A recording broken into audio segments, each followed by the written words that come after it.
You are listening to Crazy HOA Moments. The HOA tried to weaponize towing.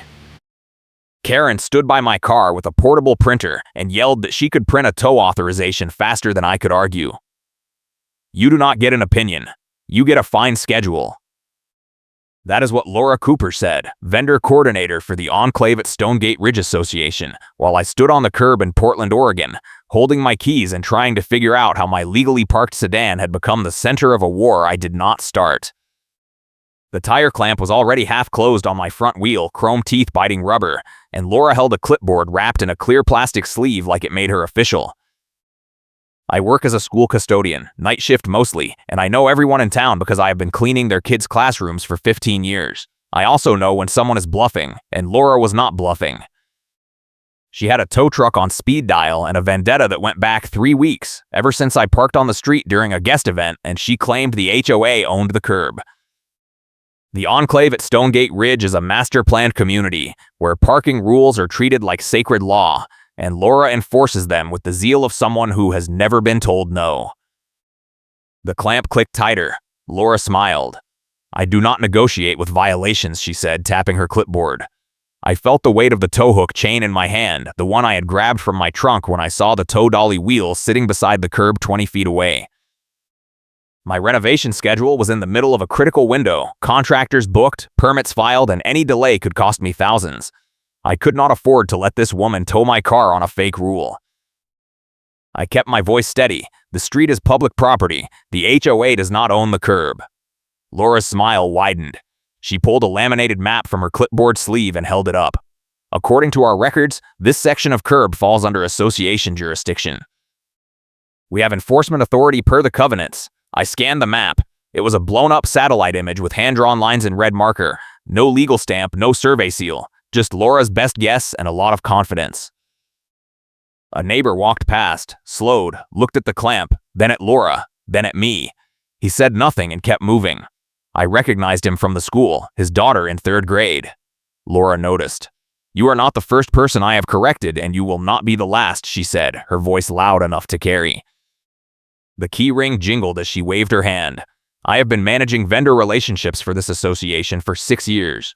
I know every tow operator in the county. You think you can park wherever you want and ignore the rules.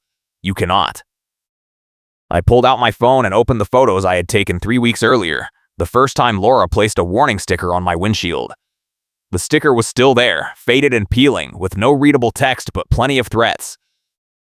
I also had a dashcam clip from that day, though the glare from the afternoon sun blocked part of the angle. Laura saw the phone and her expression shifted. What is that? Evidence, I said. Timestamps, photos, and a record of every interaction. Laura waved it off. Your little phone videos do not change the covenant. I have the authority to issue violations and authorize tows. End of discussion. The portable printer whirred. Laura fed it a blank slip and hit print. The machine spit out a half-page document with my plate number, the date, and a box checked next to unauthorized parking tall authorized. She signed it with a flourish and held it up. Done. The truck will be here in 10 minutes. I felt my chest tighten. I had been through HOA disputes before, minor stuff, but this was different. Laura was not following procedure. She was creating rules in real time and using vendor connections to enforce them. I thought about my ally, a friend named Marcus, who works at the courthouse and knows the filing process inside and out. He told me 2 weeks ago that the Enclave at Stonegate Ridge had a history of bad votes, incomplete records, and enforcement actions that did not hold up under scrutiny. He also told me to keep every receipt, every notice, every email. I just did not know yet how much ammunition I was sitting on. The tow truck turned the corner. I saw the amber lights first, then the wheel lift rig bouncing over the speed bump. Laura stepped back and crossed her arms. The driver, a guy in a yellow vest with grease stains on his jeans, got out and walked over. He looked at the clamp, then at Laura, then at me. You the owner, I nodded. He pulled a clipboard from his truck. I need to see the authorization. Laura handed him the freshly printed slip. He scanned it, frowned, then looked at me. You got proof of legal parking. I pulled up the city parking map on my phone and showed him the zone. No restrictions, no fire lane, no permit required. The driver scratched his head. This does not look right. Laura's voice went sharp. The authorization is valid. The HOA covenant grants enforcement authority. The driver shook his head. I am not towing unless I see a city violation or a signed board order. This slip is not enough. Laura's face flushed. I am the vendor coordinator. I authorize tows for this association all the time. You have towed for me before. The driver shrugged. Not without proper documentation. You want me to hook this car, get me a board-signed order, or a police citation. Otherwise, I am leaving. Laura grabbed her phone and called someone. I could hear her voice rising. I need a board signature now. No, I do not care if they are in a meeting. This is an emergency enforcement situation. She paced in a circle, the key ring jingling with every step. The driver looked at me and shrugged. I see this all the time. HOA tries to skip procedure, thinks we will hook anything. We do not. Liability is on us if we tow without cause. I nodded. Can you remove the clamp? He walked over, crouched, and inspected the mechanism. This is not my clamp. Someone else put this on. I do not have the key. Laura hung up and pointed at the driver. The board president is sending the signature. You wait here. The driver leaned against his truck. I got other calls. You got 10 minutes. I used the time to text Marcus. I sent him photos of the clamp, the printed slip, and the map Laura had shown me. He replied fast. That map is not legal. HOA does not own the street. Covenant enforcement requires board vote and notice. Get the tow driver to refuse in writing if you can. I walked over to the driver. Can you document this in your log? He pulled out a tablet and typed. Tow refused. Insufficient authorization. No city violation observed. He turned the screen toward me. That work. I took a photo. Perfect. Laura came back waving her phone. The president is on his way. He will sign the order in person. I am not leaving until this car is towed. The driver checked his watch. 5 more minutes, then I am gone. I felt the momentum shift. Laura was scrambling, and her usual confidence was cracking. The neighbors were still watching, a small crowd now, whispering and filming on their phones. One woman, older, with a garden cart full of mail, walked over to me. This happened to me last month, she said quietly. Different car, same clamp, same threats.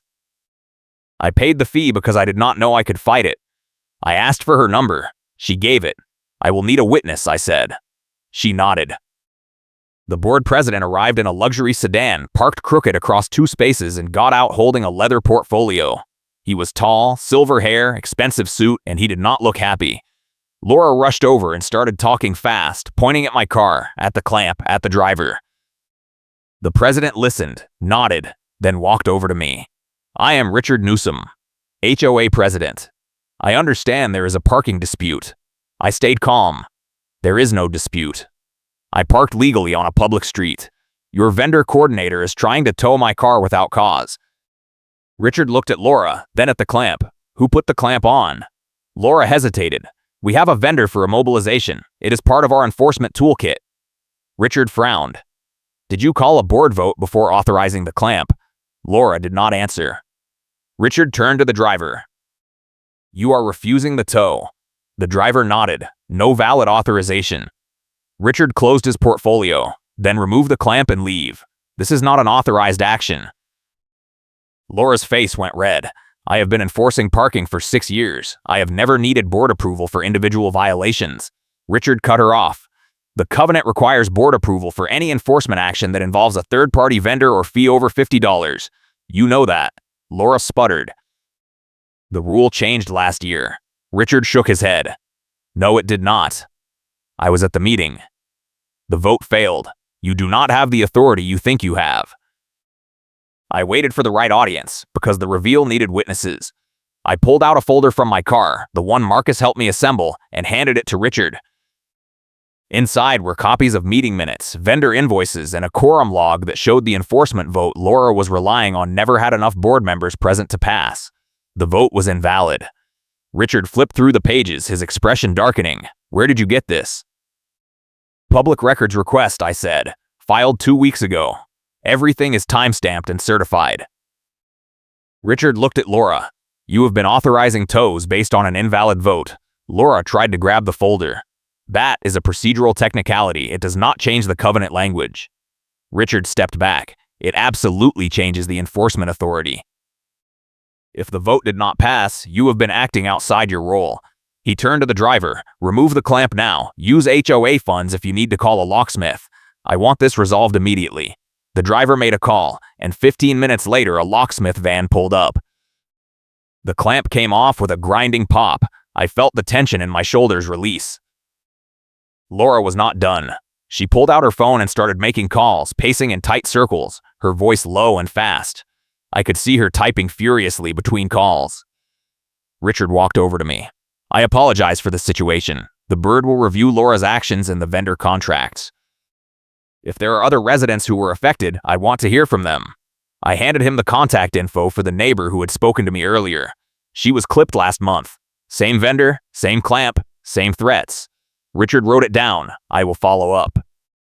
The street parking issue was about to be re-signed, new paint and posts scheduled for the following week, and Laura had been using the transition as a trap, telling residents the rules had already changed and enforcement was active. I found that out later from another neighbor who worked in the city planning office. Laura had been coordinating with the tow vendor to hit cars during the gap, banking on confusion and fear to generate fees. It was a calculated move, and it almost worked. I drove home that night and started digging deeper. The invoice trail Marcus helped me pull showed a pattern. Vendor favoritism tied to an HOA preferred tow vendor. The same company every time. Same fees. Same quick response. The vendor had a contract with the HOA that included a kickback structure. A percentage of every tow fee returned to the association as an administrative recovery charge. It was legal on paper, but the way Laura was deploying it was not. She was creating violations to generate revenue, and the vendor was happy to play along. 2 days later, I got a certified letter from the HOA management company. It was a staged photo taken at a weird angle to make my car look like it was in a fire lane, printed on official letterhead with a fine schedule attached. The photo was dated the same day as the clamp incident, but the angle was wrong. My car was clearly on the street, not in a fire lane, but the shadows and framing made it look closer to the curb cut than it was. I showed the photo to Marcus. He laughed. This is tampering.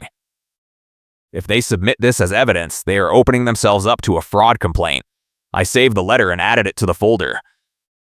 Laura did not stop. She filed a follow-up violation notice, this time claiming my guest parking pass was expired, even though I did not have a guest that day. The pass was still on my dashboard from a previous visit, and she photographed it through the windshield. No context, no proof the car was actively parked during guest hours. I pulled my dashcam footage, the clip that had glare issues, and sent it to a neighbor who does video editing for a local news station. He cleaned up the glare enough to show the timestamp in the empty driveway. The footage proved my car was not parked during the violation window Laura claimed. I submitted the edited clip to the management company with a formal dispute.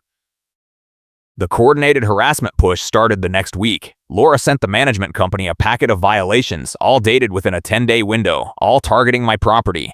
Guest parking, street parking, driveway encroachment, lawn maintenance, exterior modification without approval.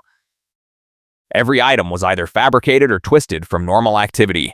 The management company forwarded the packet to me with a letter saying I was under review for chronic non-compliance and the board would consider a lien if I did not resolve the violations within 30 days. I called Marcus. He told me to file a formal complaint with the state HOA oversight board and to copy the HOA attorney on every response I sent to the management company. The attorney is required to flag procedural violations, he said. If Laura is fabricating evidence, the attorney has a duty to report it. If they do not, the board is liable. I drafted the complaint that night, attached every photo, every timestamp, every invoice, and every dashcam clip. I sent it certified mail to the oversight board, the management company, and the HOA attorney. I also sent a copy to the tow vendor with a note that said, I have documentation of coordination between you and the vendor coordinator. If this continues, I will file a complaint with the county. The tow vendor called me the next day, the owner, not the driver. He was calm but direct. I reviewed the authorization Laura provided. It was not valid. We are suspending service to the enclave at Stonegate Ridge until the HOA provides updated board documentation and proof of covenant compliance. I am also refunding fees to any resident who was towed under similar circumstances in the past 6 months. If you have names, send them to me. I gave him the neighbor's contact info and 2 others I had found through the community Facebook group. The vendor followed through. Refunds went out within a week. Laura found out. She showed up at my house unannounced, parked in front of my driveway, and started yelling from her car. "You cost me my vendor contract. You are going to pay for this." I stood on my porch and recorded the interaction on my phone. I did not say anything. Laura got out of her car, walked halfway up my driveway, and kept yelling. I have been running enforcement for this community for years. You think you can waltz in and destroy my reputation with your little folder of papers? You are done. I stayed silent. After 5 minutes, she got back in her car and left. I sent the video to Marcus. He forwarded it to the HOA attorney with a note that said, "This is harassment. Your client needs to stop." The HOA attorney responded 2 days later with a formal letter to Laura, copied to the board and the management company. The letter said Laura's enforcement actions were under review. Her authority to authorize vendor services was suspended pending investigation, and any further contact with me would be considered harassment and grounds for removal from her position. The letter also said the board was conducting a budget review that revealed vendor favoritism, and the contract with the tow vendor was being terminated. Laura did not take it well. She filed a counter-complaint against me, claiming I was creating a hostile environment for HOA volunteers and disrupting community operations. The complaint included a list of alleged infractions, none of which had supporting evidence. The board scheduled a hearing for the following month, mandatory attendance to address both Laura's complaint and my formal dispute.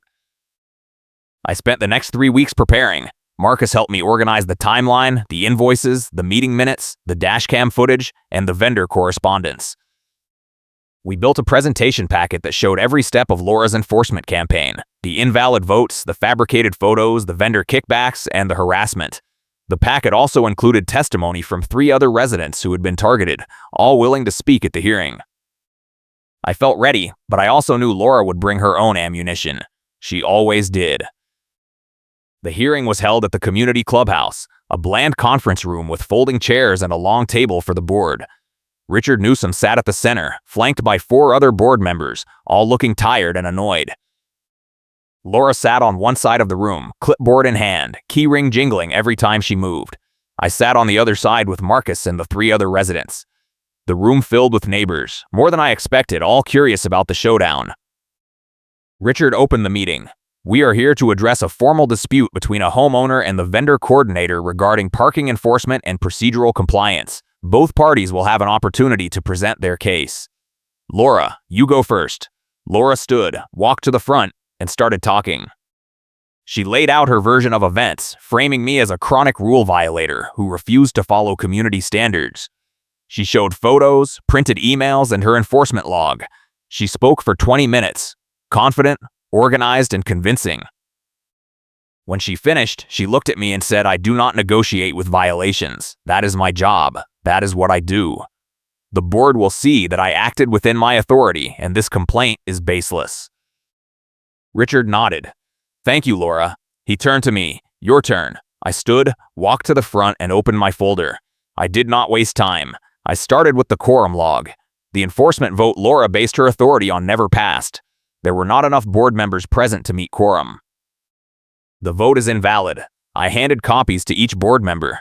Richard scanned the document, his expression shifting. I continued. "Laura authorized a tire clamp and a tow based on that invalid vote. She used a vendor with a kickback contract to generate fees. She fabricated photos to make my car look like it was in a fire lane. She filed multiple fake violations to justify a lien. And when I challenged her, she showed up at my house and harassed me on video. I played the driveway video on my phone, projected onto the wall using a borrowed screen. The board watched in silence. Laura's face went pale. I continued. "I have testimony from 3 other residents who were targeted the same way. I have invoices showing vendor favoritism. I have dashcam footage proving my car was legally parked. And I have correspondence from the tow vendor confirming they suspended service because Laura's authorizations were invalid." I submit the packet to the HOA attorney and watch the tone change instantly. The HOA attorney, sitting in the back corner, stood and walked to the board table. He took the packet, flipped through it, and then spoke directly to Richard. "This is a liability issue. If these allegations are accurate, the association is exposed to fraud claims, harassment claims, and potential lawsuits from affected residents. I recommend suspending all enforcement actions pending a full audit and retaining outside counsel to review the vendor contracts." Richard nodded. Motion to suspend enforcement and launch an audit. Do I have a second? One of the board members raised his hand. All in favor. The vote was unanimous. Laura stood. This is ridiculous. I have been doing this job for 6 years. You are going to let one person destroy everything I built. Richard cut her off. Laura, sit down. The board will review your role as part of the audit. Until then, you are suspended from all vendor coordination and enforcement duties. Laura grabbed her clipboard and stormed out, the key ring jingling loudly as she slammed the door. The meeting continued without her. The 3 other residents gave their testimony, each describing the same pattern: fake violations, aggressive fees, threats of liens, and vendor intimidation. One woman said she paid $600 to get her car out of the tow yard after Laura claimed she parked in a guest spot without a pass, even though the woman had lived in the community for 10 years and had never needed a pass before. Another resident said Laura threatened to report him to the city for code violations if he did not pay a parking fine, even though his driveway was fully compliant. The board listened, took notes, and looked increasingly uncomfortable. Richard closed the meeting with a statement. The board will conduct a full audit of vendor contracts, enforcement actions, and financial transactions related to parking and towing. We will also review the covenant language and update the enforcement procedures to ensure compliance with state law. Any resident who believes they were unfairly charged or targeted can file a reimbursement request with the management company. The board will vote on refunds at the next meeting. Meeting adjourned. I walked out feeling lighter. Marcus patted me on the back. You crushed it. That was the cleanest takedown I have seen in years. The 3 other residents thanked me, and one of them asked if I would help them file their own formal complaints. I said yes. I also sent a summary of the hearing to the State Oversight Board, along with a request for a formal investigation into the enclave at Stonegate Ridge Association. The audit took 6 weeks. The results were brutal. The board discovered that Laura had been coordinating with the tow vendor for years, generating over $40,000 in fees, with nearly $10,000 kicked back to the association as administrative recovery charges. The vendor contract had never been competitively bid, and the kickback structure violated state HOA financial disclosure rules. The board also found that Laura had been issuing violations without board approval, using fake photos and staged evidence to justify fees, and targeting residents who challenged her authority. The board held an emergency meeting and voted to terminate Laura's role as vendor coordinator. They also voted to refund every parking and towing fee issued under her authority in the past 2 years, totaling over $30,000. The refunds were funded by the reserve account, and the board adopted an emergency policy that required 2 signatures and documented proof before any tow could be ordered. Richard sent a formal apology letter to every affected resident, and the management company issued a new enforcement manual with clear procedures and appeal rights. Laura did not attend the meeting. She resigned via email the day before the vote, citing personal reasons and a hostile work environment. The board accepted the resignation without comment. I never saw her again, but I heard from neighbors that she moved out of the community 3 months later. The fallout continued. The State Oversight Board launched an investigation and found that the enclave at Stonegate Ridge had violated multiple procedural and financial rules. The board was fined, required to complete governance training, and placed on probation for 1 year. The tow vendor lost their contract with the county after the investigation revealed similar kickback schemes with other HOAs. The owner faced civil penalties and a temporary suspension of his business license. I got my refund check in the mail 6 weeks after the final board meeting, along with a letter from Richard apologizing again and thanking me for bringing the issues to light. The check covered the fake violations, the legal research fees, and the cost of the dashcam footage cleanup. The board also voted to reimburse my filing fees to end the fight, using HOA funds rather than asking me to wait for insurance. It was more than I expected, and it felt like a real acknowledgement of the harm Laura had caused. The shared mailbox cluster became the unofficial gathering spot for neighbors who wanted to talk about the case. Every time I picked up my mail, someone would stop me and say thank you, or tell me their own story about Laura's enforcement tactics. One woman said Laura had threatened to tow her car because the guest pass was facing the wrong direction on the dashboard. Another man said Laura tried to fine him for parking in his own driveway because his truck extended 6 inches past the property line. The stories kept coming, and each one made it clearer that Laura had been running her own fiefdom, unchecked for years. The twist in the middle of the case was the discovery that the board votes Laura relied on had happened without a quorum, so the entire enforcement wave was invalid. That revelation changed everything. It meant every tow, every fine, every threat was built on a procedural failure, and the board could not defend any of it. Richard told me later that he had suspected something was wrong for months, but he did not have proof until I handed him the quorum log. The log came from Marcus, who pulled it from public records after noticing gaps in the meeting minutes posted on the HOA website. The gaps were small, just missing attendance rosters and vote counts, but they were enough to raise questions. Marcus filed a records request, and the county clerk provided certified copies of the original minutes, complete with attendance sheets. The sheets showed that 3 of the 5 required board members were absent during the enforcement vote, leaving only 2 present. 2 out of 5 is not a quorum. The vote was void. If you are enjoying this story, hit that like button and subscribe for more HOA chaos and revenge stories that prove documentation beats intimidation every time. Laura's timeline was proven false with timestamps I had collected from my dashcam, my phone, and even the metadata from the photos she submitted. Every piece of evidence she used to justify the violations fell apart under scrutiny. The staged photo that made my car look like it was in a fire lane was dated 3 days after the actual incident, and the shadows in the image did not match the time of day she claimed. The guest pass violation was dated during a week when I was out of town for training, and my work schedule confirmed I was not home. The driveway encroachment claim was based on a photo taken with a wide-angle lens that distorted the distance, making my truck look farther over the line than it was. Marcus helped me line up each of Laura's claims against the actual timeline, and the mismatches were glaring. When I showed the comparison chart to the board, Richard stopped the hearing and asked Laura directly if she wanted to withdraw her complaint. She refused. That refusal sealed her fate. The budget review that revealed vendor favoritism was the final nail.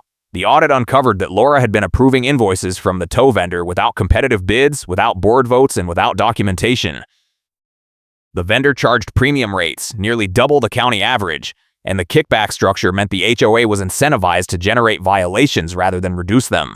The more cars towed, the more money flowed back into the association coffers, and Laura controlled the flow. The audit also found that Laura had been receiving gift cards and restaurant vouchers from the vendor, small amounts that did not trigger disclosure rules but enough to create a conflict of interest. When the board confronted her with the receipts, she claimed they were thank you gifts for timely payments. The board did not buy it. The funny karma moment came during the final board meeting, the one where the refund vote happened. Laura showed up despite her resignation, claiming she had a right to speak during public comment. Richard allowed it, and Laura walked to the front with her clipboard wrapped in a clear plastic sleeve, ready to deliver a speech defending her record. She pulled out a thick packet of printed documents, her timeline, her photos, her justifications all organized and ready to distribute. She started to hand out copies to the board members, and just as she reached the center of the table, a gust of wind from the open side door caught the stack. The papers went airborne, scattering across the room, fluttering onto chairs, under tables, into the corner where the coffee station sat. Laura chased them, crawling on the floor, grabbing at sheets while the board watched in silence. One of the board members started laughing, then another, and soon the whole room was trying not to crack up. Laura gave up, stood, and walked out without saying a word. The clipboard clattered on the floor as she left. Richard picked it up, set it on the table, and said, "Motion to approve refunds." All in favor. The vote was unanimous again. The gatehouse chaos scene happened 2 weeks before the final meeting, during the peak of Laura's enforcement campaign. I was coming home from work, night shift ending just after dawn, and the tow truck was waiting at the gatehouse entrance. Laura was standing in the middle of the lane, blocking the truck from entering, yelling at the driver. She had her key ring out, jingling it like a tambourine, and she was pointing at a list on her clipboard. The driver was leaning out the window, shaking his head, clearly done with the argument. I pulled up behind the truck and got out. Laura saw me and her expression went nuclear. She turned and started yelling in my direction. "You are not getting through this gate until you pay your fines." I ignored her and walked up to the driver. "What is going on?" He held up his tablet. "She called me here to tow your car again. I told her I am not doing it. She is threatening to have the gate code changed so I cannot access the community anymore." I looked at Laura. "You do not have the authority to change the gate code." Laura jabbed her finger at me. I have the authority to protect this community from chronic violators. The driver rolled his eyes. I am leaving. If you want to call the cops, call them. Otherwise, move. Laura did not move. The driver honked. Laura still did not move. Finally, a security guard from the gatehouse walked over and told Laura to step aside or he would call the police. Laura moved, but she stood on the curb and glared as the truck drove away. I drove through the gate, and she followed me with her eyes the whole way. That scene was the beginning of the end for Laura. The security guard filed an incident report, and the management company forwarded it to the board. The report described Laura as aggressive, uncooperative, and a safety risk. Richard called me that afternoon and asked if I had witnessed the gatehouse confrontation. I told him I had, and I sent him the dashcam footage. The footage showed Laura blocking traffic, refusing to move, and threatening the driver. Richard watched it and said, "This is unacceptable. We are taking action." The board voted to suspend Laura's access to the gatehouse that night, and she lost her vendor coordinator role the following week. The HOA adopted an emergency policy that required 2 signatures and documented proof before any tow could be ordered.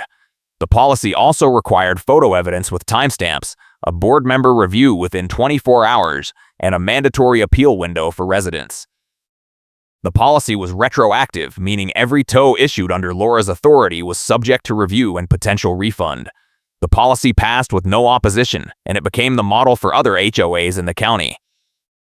Richard told me he had been contacted by 3 neighboring associations asking for copies of the new enforcement manual, all of them dealing with similar vendor abuse issues. The outcome felt satisfying. I got my money back, Laura was gone, the vendor lost their contract, and the board implemented real reforms. The neighborhood felt different after the case ended. Quieter, less tense, like people could finally park their cars without checking over their shoulder. The mailbox cluster became a social hub, neighbors stopping to chat, sharing stories, laughing about the chaos. One guy brought a cooler of drinks to the cluster one Saturday and we turned it into an impromptu block party. Someone mentioned Laura, and we all agreed she had been running a scam, and we were lucky it ended before anyone got seriously hurt financially. I ran into Marcus at the courthouse a month later. He was filing paperwork for another HOA case, a different neighborhood, different issues, but similar dynamics. He told me he had used my case as a reference example for procedural violations, and he had already helped 2 other residents challenge their HOAs using the same records request strategy. "You started something," he said. "People are waking up to the fact that HOAs do not get to make up rules and hide behind covenants. You gave them a roadmap." I told him the credit was his. He shook his head. "You fought it. I just showed you where the documents were. You did the work." I kept the folder, the one with all the receipts, the invoices, the dashcam clips, and the meeting minutes. I showed it to a few people who asked how I won the case, and every time I explained it, the same reaction happened. They realized they had power, they had rights, and they did not have to accept abuse just because someone wore a clipboard and claimed authority. That realization spread through the neighborhood, and within 6 months, 3 other board members resigned because residents started challenging their decisions, asking for documentation, demanding transparency. The enclave at Stonegate Ridge became the most accountable HOA in Portland, not because the rules changed, but because the residents stopped accepting fake enforcement. Laura tried to file a defamation lawsuit against me 6 months after the final board meeting. The lawsuit claimed I had damaged her reputation and caused her emotional distress. Marcus helped me file a motion to dismiss, citing truth as a defense and attaching the audit results, the board minutes, and the state investigation findings. The judge dismissed the lawsuit in the first hearing, and Laura was ordered to pay my legal fees. The fees were modest, but the principle mattered. The judge said on the record that residents have a right to challenge HOA actions, and board members who abuse their authority cannot use defamation claims to silence critics. That statement went into the public record, and it became another piece of the roadmap Marcus talked about. The renovation I was worried about got finished on time, no delays, no extra costs. The contractor said he had worked in the enclave before, and he was glad to see the enforcement nonsense end. He told me 3 other clients had canceled projects because they were afraid Laura would target them during construction, finding code violations or tow threats.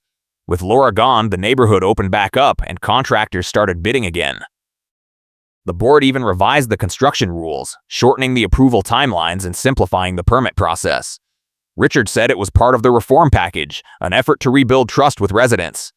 It worked. Property values stabilized, turnover slowed, and people stopped complaining about the HOA at community events. I still live in the enclave. I park on the street sometimes legally, and nobody bothers me. The tire clamp is gone, the tow vendor is gone, and Laura is gone. The clipboard wrapped in a clear plastic sleeve sits in my garage now, a trophy I picked up from the clubhouse lost and found after Laura left it behind. I do not need it, but I keep it as a reminder. Rules mean nothing without accountability, and accountability only happens when someone stands up and says no. More HOA chaos soon.